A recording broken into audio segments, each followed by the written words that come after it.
जय श्री कृष्णा, राधे राधे। आज हम बात करेंगे कि एकादशी कितने प्रकार की होती है और साल के अंदर जितनी भी एकादशियाँ आती हैं उन सभी के क्या नाम हैं और उन सभी एकादशियों का व्रत रखकर किन किन शुभ फलों की प्राप्ति की जा सकती है। तो क्यों होता है एकादशी का इतना महत्व? तो आप सभी का मेरे चैनल अंशु शर्मा 986 पर बहुत बहुत स्वागत है। अगर आपको हमारी वीडियो पसंद आती हैं तो प्लीज़ चैनल को सब्सक्राइब करें और मेरे चैनल को आगे बढ़ाने में मेरी मदद करें। तो फ्रेंड्स, आज की इस वीडियो में बहुत सी जानकारियां आप लोगों को पता चलने वाली हैं, तो कृपया वीडियो को पूरा देखें और अपने कमेंट दें कि आपको ये वीडियो कैसे लगते हैं।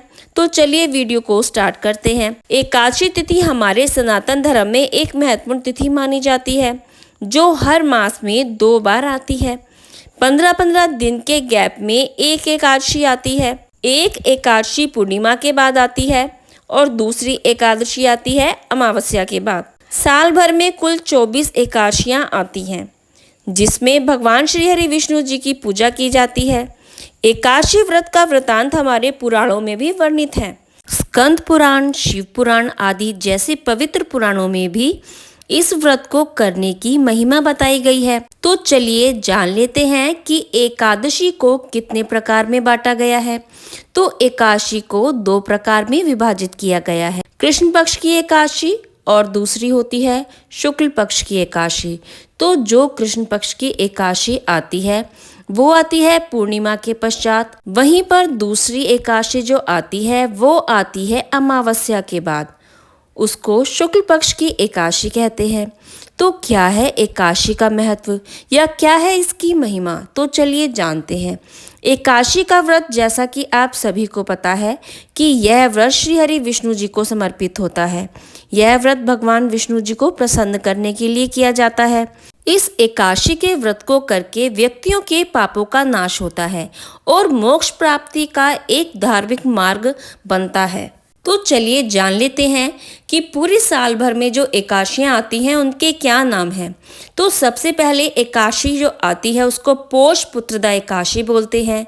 उसके बाद आती है शक्तिला एकादशी, फिर आती है जया एकादशी, फिर आती है विजया एकादशी, फिर आ जाती है अम्लिका एकादशी, फिर आती है पाप मोचनी एकादशी, फिर आती है कामदा एकादशी, फिर आती है बरूथनी एकादशी, फिर आती है मोहिनी एकादशी, फिर आती है अपरा एकादशी, फिर निर्जला एकादशी आती है, फिर आती है योगिनी एकादशी, देवशयनी एकादशी आती है, फिर कामिका एकादशी आती है, फिर सावन के महीने में आती है पुत्रदा एकादशी दोबारा से, फिर अजा कृष्ण पक्ष की एकादशी आती है, परिवर्तना एकादशी आती है, इंदिरा एकादशी आती है, पाप कुंशा एकादशी आती है, रमा एकादशी आती है, देव उठानी एकादशी आती है, उत्पन्ना एकादशी आती है और मोक्षदा एकादशी आती है।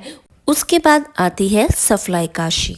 तो ये हैं साल की 24 एकादशियाँ। पर मेन एकादशियाँ जो होती हैं, जो इन एकादशियों का राजा कहलाई जाती है, वो है निर्जला एकादशी जो 6 जून या 7 जून को पड़ रही है।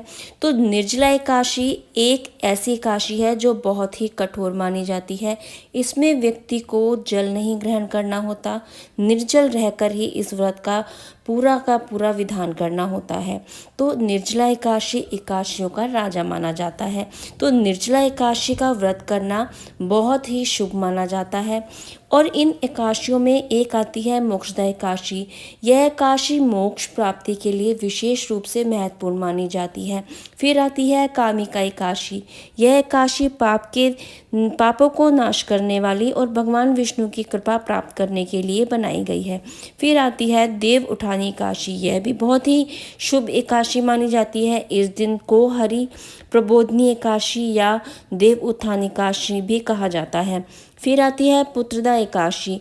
पुत्रदा एकादशी में क्या होता है कि पुत्रदा एकादशी, जैसा कि नाम से ही प्रतीत होता है कि जिनके बच्चे नहीं हो पा रहे हैं या जो बच्चों की चाह रखते हैं तो वो इस व्रत को रखकर शुभ फलों की प्राप्ति कर सकते हैं। फिर आती है एक अन्य एकदा एकादशी। विभिन्न एकादशियों के अपने अपने लाभ होते हैं, जैसे कि कामदा एकादशी जो कामनाओं को पूरी करता है, मोहिनी एकादशी है जो जीवन में आकर्षण उत्पन्न करती है, और योगिनी एकादशी है जो योग के प्रति रुचि बढ़ाने में सहायक करती है। इसी तरह से हर एकादशी का अपना अपना एक लाभ है। हर एकादशी के व्रत को करके अनेक अलग अलग तरह के लाभ होते हैं। तो धार्मिक ग्रंथों में बताया गया है कि एकादशी के व्रत को किस तरह से कितनी तरह से रखा जा सकता है। तो एकादशी के व्रतों को 4 तरह से रखा जा सकता है। सबसे पहले रखा जा सकता है जलहारी एकादशी। इस व्रत में भक्त केवल जल का ही सेवन करता है और किसी अन्य खाद्य पदार्थ का सेवन नहीं कर सकता। जल ही ग्रहण करके उसको इस पूरे व्रत को पारायण तक व्रत को धारण करना होता है। फिर उसके बाद आती है क्षीर भोजी एकादशी। इस व्रत में भक्त दूध और दूध से बने हुए वस्तुओं को खा सकता है, वस्तुओं का सेवन कर सकता है, जैसे कि दही का सेवन कर सकता है, लस्सी का सेवन कर सकता है। आप इसमें पनीर का सेवन भी कर सकते हैं और दूध से बनी हुई किसी भी तरह की मिठाई का भी आप इसमें सेवन कर सकते हैं। तो जो व्रत रखने का तीसरा तरीका होता है वो होता है फलाहारी व्रत रखना। इसमें आप फलों को खाकर, फलों का सेवन करके व्रत को धारण कर सकते हैं। और चौथा जो तरीका होता है वो होता है नक्त भोजी एकादशी का व्रत धारण करना, यानी कि इस व्रत में सूर्यास्त से ठीक पहले एक बार भोजन किया जाता है। तो ये हो गया है नक्त भोजी एकादशी। इसमें आप किसी भी तरह का फलाहारी आटा, यानी कि कुट्टू का आटा, सिंघाड़े का आटा, इस तरह से आप इन सभी आटों का सेवन करके आप भोजन कर सकते हैं। तो जैसा कि आप सभी को पता है कि निर्जला एकादशी का व्रत 6 जून को रखा जाएगा और 7 जून को भी निर्जला एकादशी का व्रत रखा जाएगा।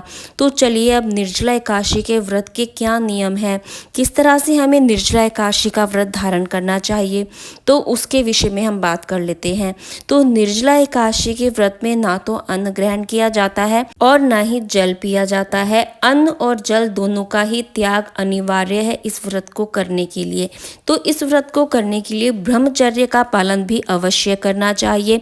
इस व्रत में ब्रह्मचर्य का पालन करना चाहिए क्योंकि इस व्रत को शुद्ध मन से और शुद्ध तरीके से ही किया जाता है। अपनी शारीरिक इच्छाओं पर नियंत्रण रख के इस व्रत को किया जाना चाहिए।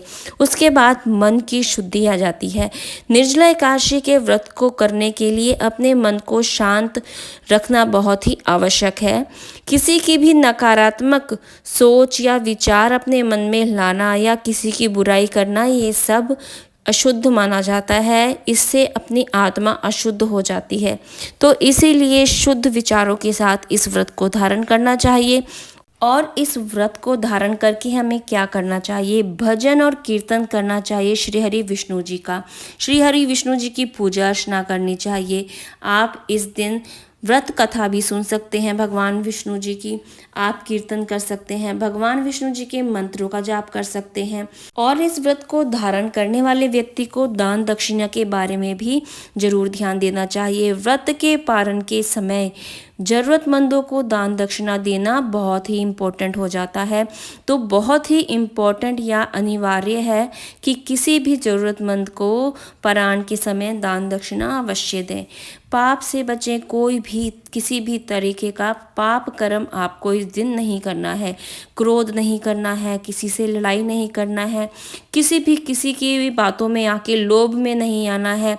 अपने भाव को, अपने विचारों को शुद्ध रखना है। जल का उपयोग नहीं करना है। जल से केवल आप स्नान करें, आचमन करें और पानी का उपयोग कहीं पे भी नहीं करना है। इस व्रत में भगवान विष्णु जी को प्रसन्न करने के लिए शुद्ध मन भाव कर्म से इस व्रत को धारण करना चाहिए, क्योंकि यह जो निर्जला एकादशी का व्रत है वो एकादशियों का राजा है। इस व्रत को करने से भगवान विष्णु जी प्रसन्न होते हैं। इसीलिए इस व्रत को बहुत ही विधि विधान से करना चाहिए। निर्जला एकादशी व्रत में अन्न व जल पूरी तरह से त्याग देने चाहिए, ये अनिवार्य है इस व्रत के अंदर। तो निर्जला एकादशी के व्रत को भीमसेनी एकादशी भी कहा जाता है, क्योंकि यह कथा महाभारत के पांडवों से जुड़ी हुई है, जिसमें भीम ने निर्जल एकादशी का व्रत रखा था। भीम के कठिन व्रत और मोक्ष की प्राप्ति के कारण ही यह व्रत भीमसेनी एकादशी के नाम से भी प्रसिद्ध है। कहा जाता है महाभारत के अनुसार कि पांडवों में भीम सबसे अधिक शक्तिशाली थे, लेकिन वे भोजन से अत्यधिक प्रेम करते थे। वह बिना भोजन के भूखे रह ही नहीं सकते थे, इसीलिए वे सभी एकादशी व्रत नहीं रख पाते थे। तब भीष्म ने महर्षि व्यास से और भीम से सलाह ली कि मैं क्या करूं। मैं साल में आने वाली 24 एकादशियों के व्रत नहीं रख पा रहा हूँ। तो उस समय भीम ने और महर्षि व्यास जी ने भीम से कहा था कि ज्येष्ठ शुक्ल एकादशी को निर्जला व्रत रखने की सलाह दी जाती है। उन्होंने बताया कि इस व्रत को धारण करने से साल की सभी 24 एकादशियों का फल इकट्ठे मिल जाता है। तो भीम, आप इस व्रत को करके साल की 24 एकादशियों का व्रत का जो फल होता है वो आप प्राप्त कर सकते हैं। तो भीम ने निर्जला एकादशी का यह व्रत किया। उस एकादशी के व्रत को कर वह मोक्ष को प्राप्त हुए, जिसके बाद से इस एकादशी को भीमसेनी एकादशी भी कहा जाने लग गया। तो निर्जला एकादशी के दिन अन्न का दान देना, धन का दान देना भी बहुत ही शुभ माना जाता है। इससे घर के अंदर बरकत होती है और आपके सभी रुके हुए कार्य संपूर्ण हो जाते हैं। तो निर्जला एकादशी बहुत ही बड़ी एकादशी है। इस अवसर का आप सभी लोग, सभी सनातनी फ़ायदा उठा सकते हैं। तो आप सभी को निर्जला एकादशी का व्रत अवश्य धारण करना चाहिए। ये बहुत ही पवित्र और उत्तम एकादशी है, जिसको करने से हर मनुष्य को पापों से मुक्ति मिलेगी।